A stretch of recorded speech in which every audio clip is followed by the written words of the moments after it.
नमस्कार मित्रांनो, लग्नानंतर होईलच प्रेम मालिकेच्या पुढील भागामध्ये आपल्याला खूपच भयानक ट्विस्ट पाहायला मिळणार आहे। तर मालिकेमध्ये सध्या आपल्याला पाहायला मिळतं की काव्याला 7वा महिना चालू असतो आणि घरातले सगळेजण तिची मनापासून काळजी घेत असतात आणि लवकरच तिच्या डोहाळे जेवण कार्यक्रम करणार असतात। पार्थ तर काव्याची सावली बनून राहत असतो। काव्याच्या मागे कायम तो फिरत असतो।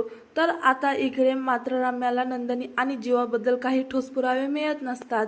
तर इकडे मात्र काव्या आनंदाने तिचे डोळे जेवण करणार असते। तिचं सगळं आनंद चालू असतो आणि मात्र वाटोळं झालं आहे। माझ्यासोबत काही चांगलं होत नाही। बाकी जीवा नंदिनी त्यांच्या आयुष्यात बाकी सगळं चांगलं आहे। काव्या पार्थ आता आई बाबा देखील होणार आहे, पण मीच काय असं वाईट केलं की माझ्यासोबत काही चांगलं होत नाही, असं सगळं आता रम्या विचार करत असते। आणि आता तिला स्पष्ट दिसत असतं, जर काव्याने डिलिव्हरी सुखरूप झाली आणि काव्य पार्थच्या आयुष्यात त्यांचं गोडसंच बाळ झालं तर मग पार्थ माझं होणार हे शक्य नाही। पार्थ मग कधीच माझ्यासोबत राहणार नाही आणि माझ्याकडे येणार नाही। असं होऊन मला अजिबात चालणार नाही। काही झालं तरी पार्थ तर आलाच पाहिजे आणि माझं झालंच पाहिजे।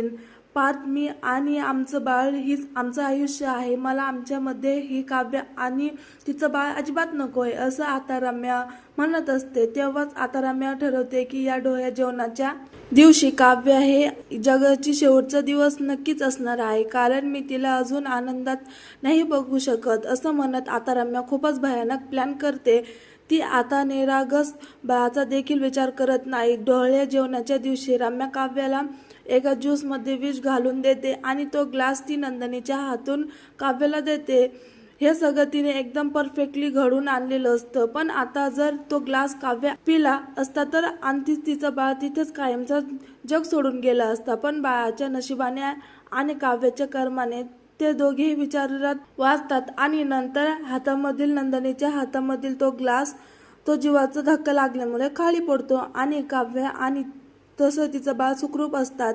तर रम्याचा हा प्लॅन फ्लॉप गेल्यामुळे ती आता खूप राग आलेला असतो। आता ती रूममध्ये जाऊन स्वतःवरच चिडचिड करत असते, पण इकडे मात्र काव्याच्या नशिबाने ती वाचलेली असते। तर प्रेक्षकांना तुम्हाला काय वाटतं, पार्थ आणि त्याचं बाळ या जगात सुखरूप आपलं कुटुंब पाहिल का? तुम्हाला काय वाटतं? कमेंट करून नक्की सांगा आणि चॅनलला सबस्क्राईब करा।